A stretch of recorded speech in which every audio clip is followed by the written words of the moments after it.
everyone. Welcome. We are so excited to have you join us for our final free webinar of the year, How Your Brand Can Thrive Amid the Social Shift. We are so honored to have Alexandra Sebestyen with us today. Alexandra is the Raptive's Director of Audience Growth and Engagement, and she's here to help us better navigate the changing landscape of algorithms across social platforms. So a few quick reminders before we turn the time over. We'll be publishing this recording as a replay in the Tastemaker Collaborative, so please double check your Zoom settings and make sure you're muted at all times. If anyone has questions throughout the presentation, please feel free to drop them in the chat. We're going to be monitoring that, and we will circle back to those the last 15 minutes of the webinar during the Q&A. And speaking of chat, our presenters love when you chime in and participate. So please remember to keep all comments respectful of both the presenters and your fellow attendees, but please type away. We want to hear everything. So with that, Alexandra, thank you so much for being here. We'll turn the time over to you. Thank you so much, and thank you for having me. It's so great to be here and to chat with everyone today.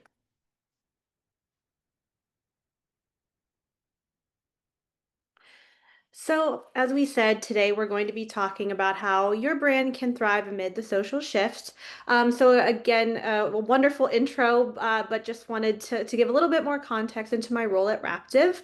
I work with our creators across all of the platforms from Pinterest to TikTok to YouTube and Meta as well, really trying to grow audiences across those platforms, of course, to engage and to grow your brand, but also to drive traffic back to the site. So I've had a really wonderful experience doing that so far, and I'm so excited to share a little bit about how we're thinking about how social has really impacted search and how it's continuing to grow as we look into 2026. So, right before we began, I was just sharing that I am in the midst of a move. I'm really excited to be moving to Brooklyn here in New York. And with that, comes along wonderful things like decorating, finding new pieces of furniture. And for myself, as I started to think about these new things and even learn about my new neighborhood, I didn't go to Google. I didn't ask, an AI for help. I went to TikTok and I went to Instagram because that's really where I think to go to first when I'm looking to discover something new or to learn about something, because I really, really turn to video content because it kind of really does reassure what I'm looking for. And I'm not sure if anyone has started to do that as well, but social really has become the first step in the search journey for many. And as we see here, about 1/4 of all searches start on social. And for Gen Z, that's about half. So for so many, social is not just the beginning of the search journey, it's become the entire search journey. And as we start to think about why this shift is happening, we have to first start to think about, of course, the way that phones have really changed everything. I think for many of us, maybe turning to Instagram or TikTok is the first thing that we do, even before looking at the weather or checking our email. So that has really been driving the change. And as I was saying, especially for Gen Z and millennial, this is where these audiences already are. This is where they're spending their time. Looking at Instagram, connecting with your friends, creators that you love. That's really where a lot of these groups are spending their time. And as I said, it's for that kind of human, really trusted connection that we have with those platforms. In between seeing what your friends are up to, you're turning to creators more often than we're turning to, larger brands or publishers, because we feel like we have these connections. We feel like creators are our friends. They're people we want to hear from every day. And as I was saying, when you're looking for recommendations or you're looking for new ideas, you really want that connection you've already built to be what is driving your decision making. So we really trust these individuals. And as I said, I love having the video component of it as well. So it's these fast, more visual results that we're getting when we do turn to TikTok or Instagram.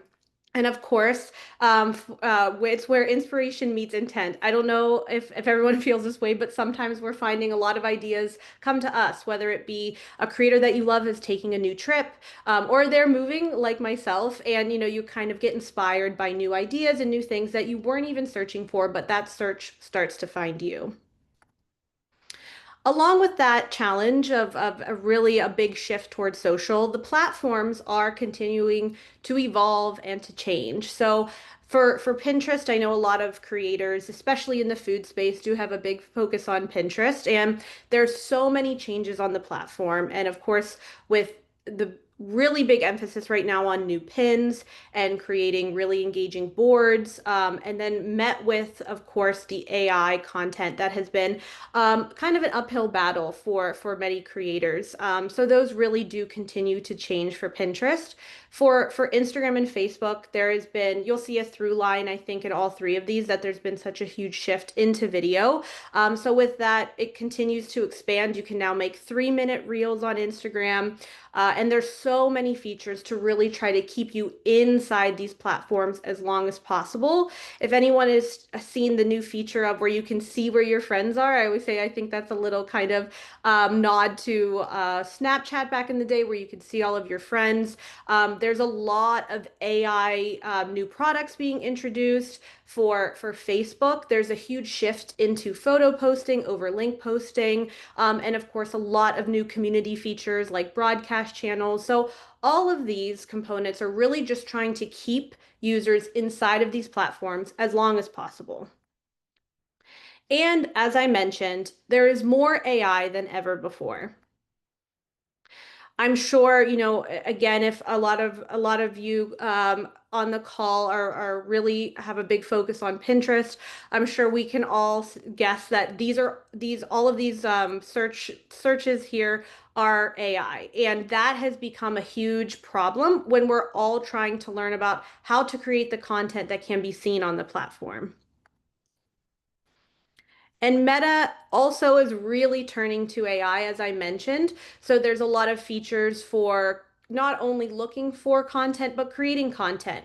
As you can see here, this example, this is looking for a ramen recipe. And what you'll find is, of course, a summary of what ramen is, how to create ramen. You'll see examples of ramen, pictures, videos, recipes. Everything can be found right inside of Instagram.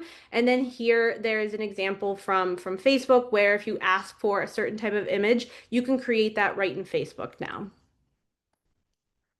So with all of these elements working against us, what can creators, authentic human creators like yourselves, do next? So first, we do have to adapt.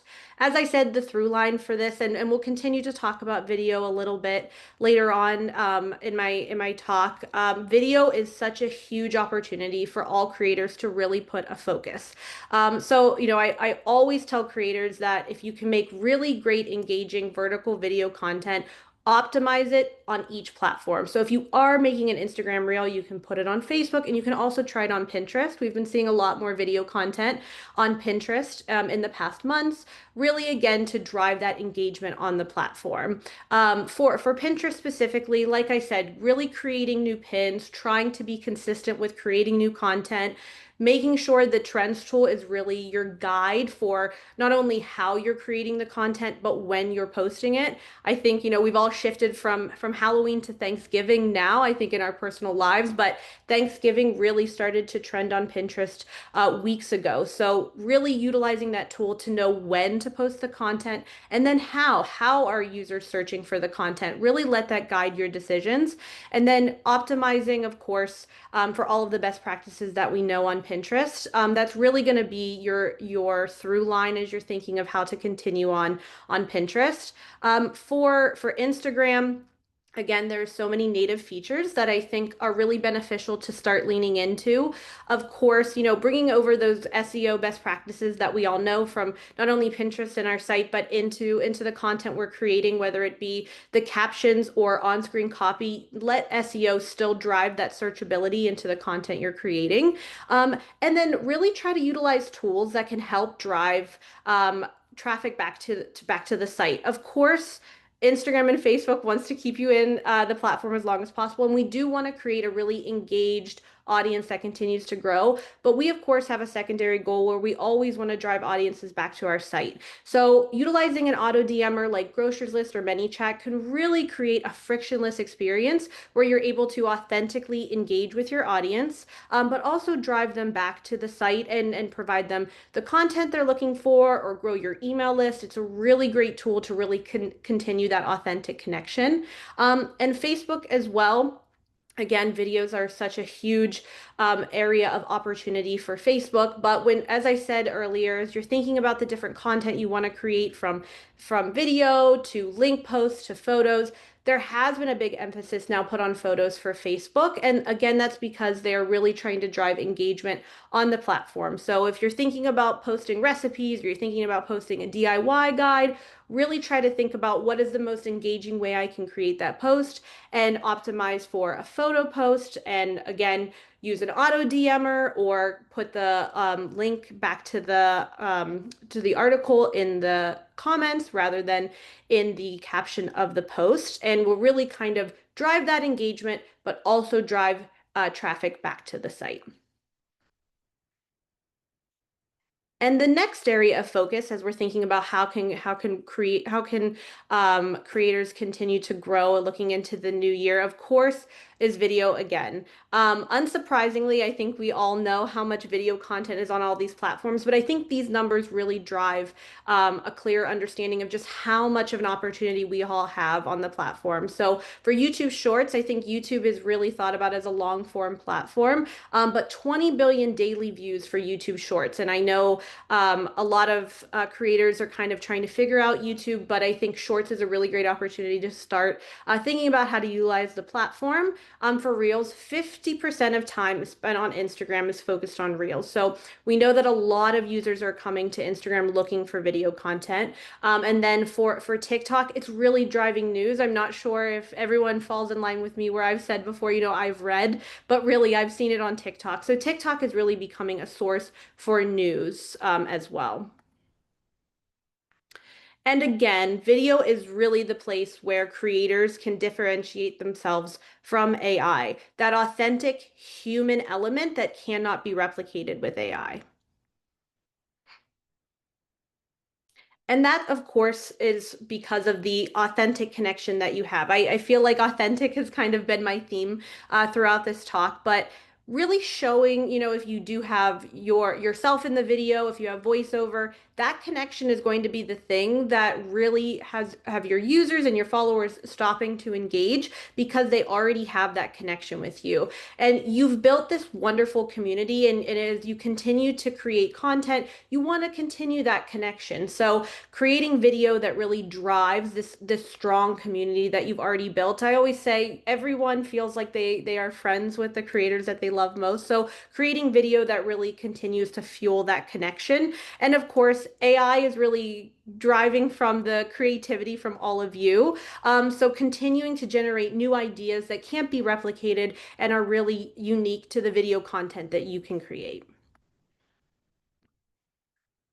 So, as everyone is starting to think through 2026, I really encourage everyone to really start to think about how you can prioritize video content.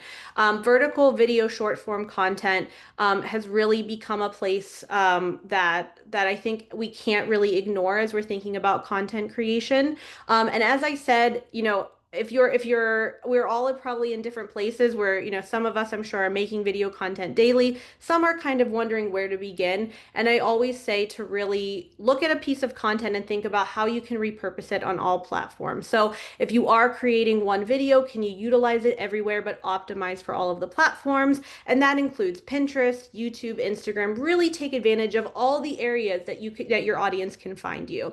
And as I said before, when you're thinking about how you want to create the content, not only do you want to be in the video in some way, so if it is you speaking to camera, if it is your voiceover, you really can kind of have that immediate connection to the creators that we all follow with putting yourself in the video. We want to make sure we're optimizing the content for shares and for search. So having those SEO best practices, but thinking about how can we drive all of our followers to share or reshare our content. And of course, as we do seek users or followers creating our content, Think about how you can reshare it, or if someone does create a recipe or try something out that you've done, maybe a DIY, really resharing that content kind of is so exciting and kind of refuels that engagement that you've created with your audience. And lastly, as you're thinking about all of this video content, think about how we can take all of these short form videos and move it onto your site to continue that connection you've made on social media and bring that to your site. So I do want to focus on that a bit more. Here at Raptive, we've been thinking about this in a multiple different ways.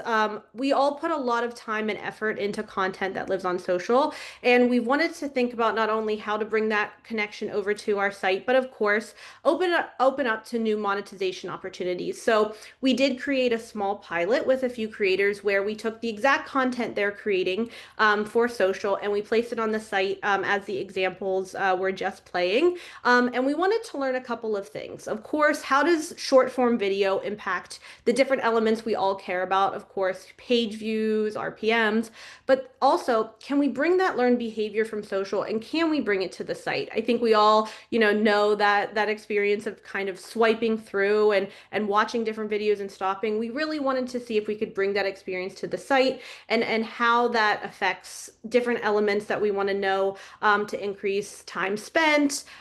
Could we think about a different monetization product as well? So we're excited to keep exploring how this can work. But as you're thinking about content, think about how it relates to your social audience, but also how can you bring it to your site to continue that connection?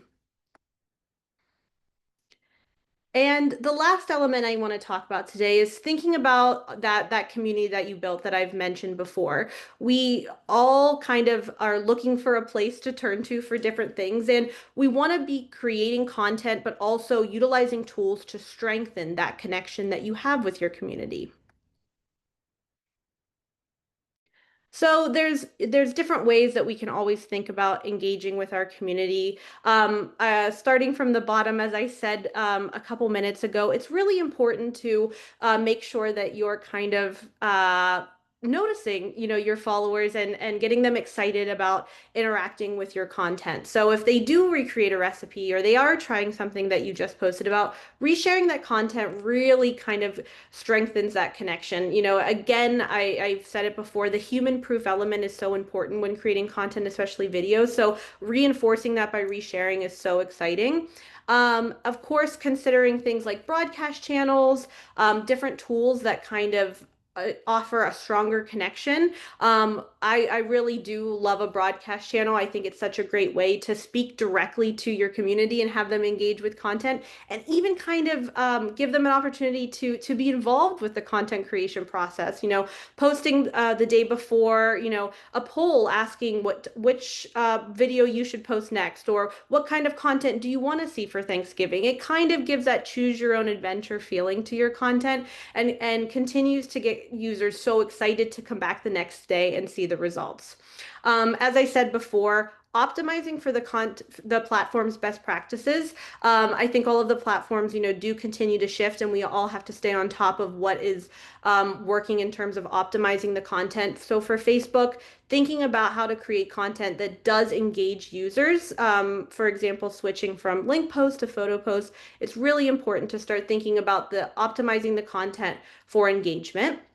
And then for the top two as well, as I mentioned before, I do want to get a little bit deeper into the auto DMs and why those tools are so important. But we want to make sure we're utilizing a tool like an auto DM everywhere possible, so we do kind of reinforce that frictionless experience on posts, on reels, on stories. There's a real opportunity to create an authentic connection and then drive more users back to your site. And then lastly, of course, having the link in bio, I think it's a natural thing that we all know now, that we can turn to that area when we're looking to continue the search journey. If we're looking for an article that relates to a post, or we do want to go check out, a creator's website, but we really want to make sure that the link in bio experience is optimized so that it's a really natural, seamless experience, and you're not really kind of giving a place where a user might, it might be difficult to find the content that they're looking for. So we want to make sure we're optimizing for easy navigation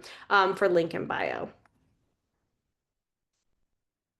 So as I mentioned, I do want to dive into auto DMers a little bit. At Raptive, we really wanted to find a tool that was really impactful for all creators that again can drive an authentic connection, but of course offers a frictionless experience. And auto DMers are a huge opportunity for creators.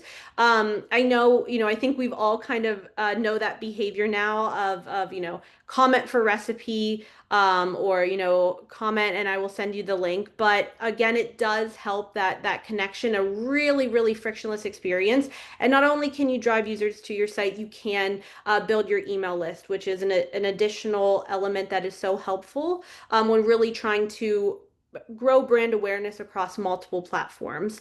And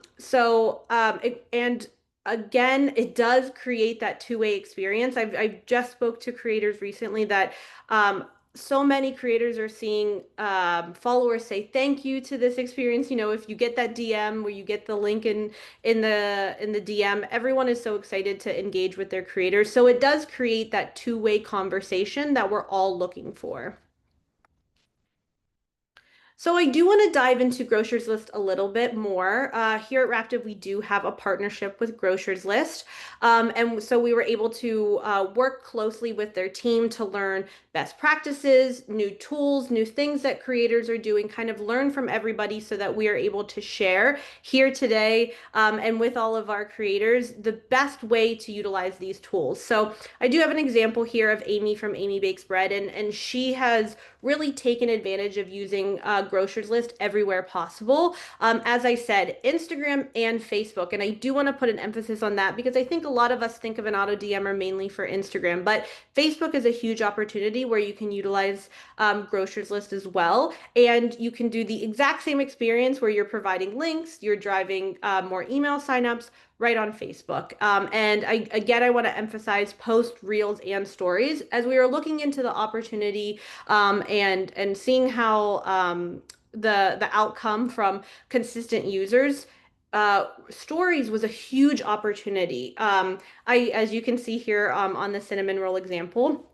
Stories is a place where I think we all are already engaging with our friends. They post a story, you're naturally responding and commenting because that's how we all engage now. So when you're creating that experience there, again, it feels so natural. You're able to directly DM one of your creators from a story. So thinking about how auto DMers can really be a part of your strategy in the new year, but making sure you're really utilizing them everywhere possible, posts, reels, and stories.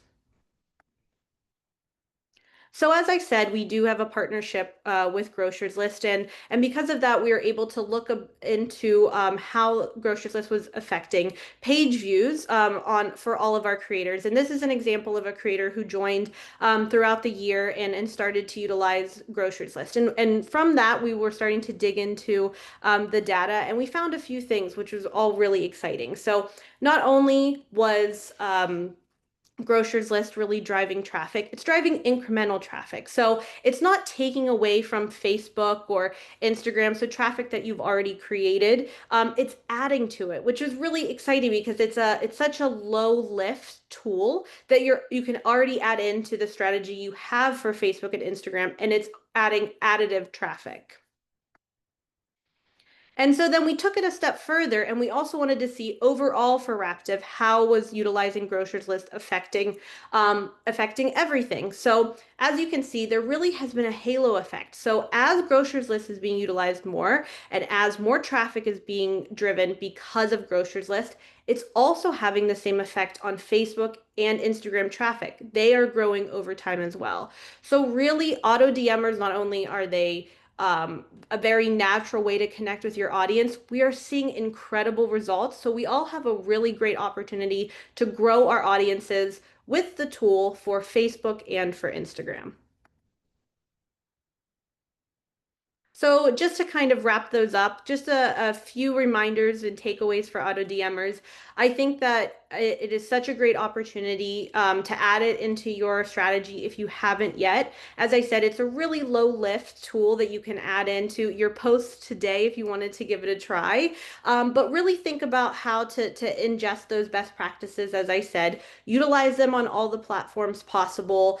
Think about the trigger words you're using. I heard someone say, and I think it's such a good reminder, are they easy to spell? Are they easy for everyone to interact with? So if it's, comment link or comment recipe, or maybe it's something unique to your audience that they really like to use. So try to take those best practices and use them as consistently as possible. I always say, whatever you do, if it's video, if it's an auto DMer, it's really, really important to be consistent.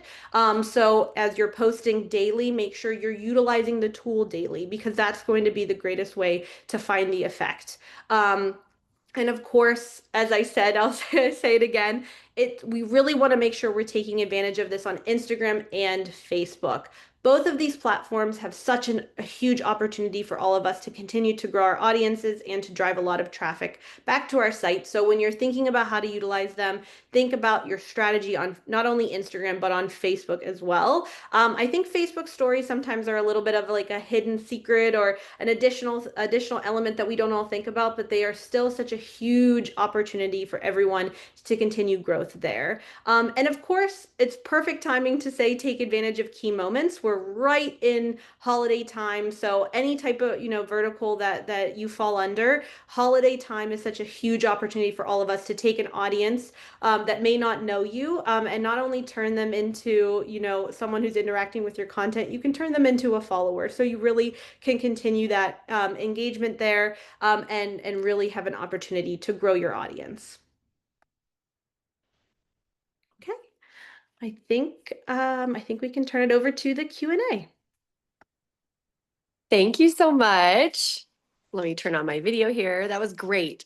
I've been using the auto feature and it has helped my Instagram grow so much. And like you said, the engagement has been incredible to see the community. And I love seeing them say thank you or, oh, this is exactly what I was looking for. So it's a great, great tool, definitely. Um, Sharon says, do you recommend focusing on IG feed or story? I guess she's asking if you have to choose one or the other. Absolutely. So I really think it is dependent on bandwidth and where you're looking to really spend your time. So for Reels, it does take a lot of planning, a lot of effort, and of course, if you're a team of one, that can be really hard. Video creation, especially at consistent posting, if you're looking to kind of post every single day, it can be hard. So I think as you're thinking through it, if you can create video for Instagram Reels, that is a huge area that I think all of us should try to really utilize. But if you haven't created video yet, or you're really trying to figure out what can you do and what can be consistent, I think stories is the best way to test. You can really be, kind of like behind the scenes or natural. You don't have to have editing, and you can test different things out there, and then maybe that'll spark some ideas for your feed. So really they're both so important to have, but I think that really the key is to be consistent with your posting, with your volume. So if you have to focus on one, kind of learn from the other to see if it can drive the other. If you are creating reels, you can share them to stories, or like I said, you can try out stories and see what kind of video content comes naturally to you, as you think about planning for your video content. I think that's great.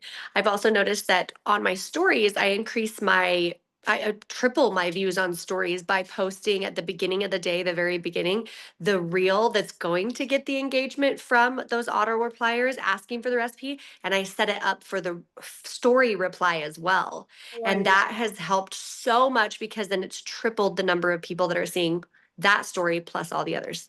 I love that. And I think that's the best way to think about it. I think everybody does engage with content differently. Some people open Instagram, they immediately go to stories. Some Mhm. people want to scroll through their feed and they want to watch video. So I say take every opportunity to be at every place to interact with your audience. And I love that strategy. I think that's the best. And again, I auto DMers have been such an incredible growth opportunity this year. So I think, as you just said, utilize them both places for the content. Really kind of, I always say don't make double work for yourself. If you're going to create a piece of content, think about where you can use it in each place. Yeah, absolutely. Thank you. Paige says, can you give more detail on how to optimize Facebook photo posts to increase engagement? I thought Facebook was prioritizing reels and video. Absolutely. So definitely Facebook is prioritizing Reels and video. But earlier this year, Facebook has really made a lot of shifts into how they're thinking about the platform. And they're really looking for content that is driving engagement. To your point, videos and Reels being the largest opportunity for that. But in the past, I think as we were thinking through how to post content to drive traffic back to our sites, for a lot of us, it was natural to post a link. The image would kind of generate from the top image from the article or the recipe, and we kind of hoped the click-throughs happened, and we kind of continued on our way. But earlier this year, Facebook made it very clear that the most engaging type of content outside of video that they were looking for would be photo posting. So it's really the same idea of creating content consistently. So it's on Facebook every day to drive traffic back. But instead of just posting a link post with that generated image, creating a photo post where you're able to still, write your copy and then either utilizing an auto DMer. So the first thing Facebook sees is comment, so you're driving engagement. Or if you are looking to just really kind of keep the engagement on the platform, you can put the link in the first comment. And of course, tell all of your followers, the link is in the comment. But again, you're really kind of signaling to Facebook that you're trying to drive engagement on the post. So utilizing one of those as you're thinking through, what best fits your strategy. But instead of link posting, creating a photo post to again generate engagement on the platform. I think that's great. Thank you so much. Liz says, is there a benefit to put the link in the caption versus the first comment on Facebook? So Meta has, directly, I always say it's sometimes hard to get direct answers from platforms, but Meta did say that if you're thinking about including a link to put it in the first comment. But as I was saying, I think as you think through your strategy, what is most important? So if you do want to utilize an auto DMer, the first thing you'll want to do is say comment link or comment recipe. Again, having that comment first, and then you can put the link below. I like to think about all of the users or all of our followers in two ways: inspiration and motivation. So maybe you see a DIY idea and you think, oh, I want to do that this weekend. So inspiration. So you ask for the DM, so it's right in your DMs. You can go back to it later. But then motivation, like, oh no, I want to make that casserole tonight. And you have the link right there and you can click to the recipe. So we really want to make sure we're capturing everyone possible. So that's for an auto DMer. But if you do want to really drive engagement on Facebook, maybe you're looking to increase that a bit. But also you want to make sure that everyone has access to the link back to your site. You can direct them to that first comment, and you still have the option there to drive traffic, but also drive engagement. Perfect. Marjorie says, what size picture is recommended on Facebook? So I believe that Facebook is still emphasizing square photos. So the square aspect, because that is what looks best in the feed for on desktop and on your phone. But I think always testing different things. I think again, I hate to tell anyone to do double work. So maybe if you are creating an image that is in line with Pinterest, you can test that out. But we've really seen in my past experience, the best size is that square size if you can create content that fits around that. Perfect. There was a personal message that came in, so I'm not going to say name or anything, but I think it's a good question just generally to ask. People are wondering if there are firms or places that you can hire to help you with this sort of thing and help you with managing these things. Sure. So I've definitely spoke to, many creators who have hired VAs or have worked with different firms where you're not only utilizing the firm to create content or help you create content, but also manage the content. So I don't have any personal ones to recommend at the moment, but I do think that if you have the bandwidth to have someone else, it does really help. I think it's a great way to bounce ideas off of someone, especially with video. It's sometimes hard. I think it's even a little intimidating to maybe like put yourself on video video first. But if you do have someone that you can turn to talk about lighting or to learn about editing, even if it is something that's kind of a temporary addition to your business to see if you can learn about how to create these different forms of content, it can always help. But I think whatever fits your strategy and your business is best. I love that. Yeah, we've seen a lot of creators who have had great success with finding someone locally that can come in and help them, once or twice a week, or even someone who's not local that can help virtually with some, management of content. So I think that's a great thing. Well, it looks like our questions are all answered. So we appreciate you so much. Thank you for joining us today, Alexandra. That was so helpful, and we really enjoyed learning with you today. Where can our listeners get in touch if they'd like to learn more about the strategies you shared today? Of course, and thank you so much for having me, and thank you to everyone who joined. I For Raptive creators, you're able to head to our resource center to learn a little bit more of the different areas I was speaking. And for non-Raptive creators, I do have a resource I'm going to drop right in our chat. But so excited to continue the conversation and always here to keep talking. Love it. Thank you so much. Fantastic. And to our audience, if you found today's presentation helpful, we'd love to invite you to join us at our Tastemaker Conference 2026 in Los Angeles on January 9th and 10th. Raptive is one of our incredible title sponsors, and they are preparing some exciting activations to engage with you at the conference. So be sure to grab your ticket before prices go up on December 1st. We've loved, I know everyone said last year when you were at Tastemaker Conference that it was so nice to be in person with their ad network and be able to just ask questions from the entire, I mean, you had quite a few of your team members there. And really just, they were like, pull out your laptop. Let's do it right here. Let's talk about it. That's something that's just very unique and that is very difficult to get any other way. So we're so excited to have your team back and looking forward to that opportunity. So thank you all for joining us, and we hope to see you next time. Bye. Thank you so much.